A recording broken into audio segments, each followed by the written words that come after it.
Let's make egg podi masala. The ingredients are boiled eggs, onions, curry leaves, mint leaves, coriander seeds, cumin seeds, pepper, salt, turmeric powder, dry chilies, and garlic cloves.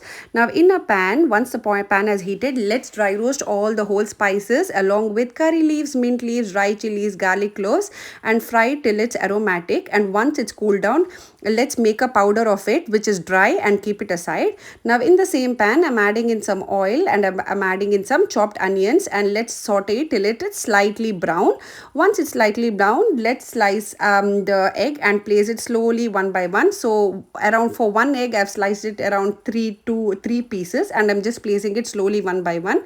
Now I've sprinkled in some turmeric powder and salt, and then what I'm doing is adding in the podi which we made previously with the dry spices. Toss it really very well so that the podi gets into each and every pieces of the egg. Initially it looks like this because it takes some time to get roasted, so keep on roasting the egg like this. Please note the measurement and the ingredients are in the description box below. This recipe will be done in around 10 minutes as long as your boiled eggs are ready. Start flipping the egg slowly one by one for around 1 to 2 minutes. It needs to be crispy, it needs to get that slightly brownish thing on the egg, and then you can check for the salt and garnish with some coriander leaves. Egg podi masala is ready to be served.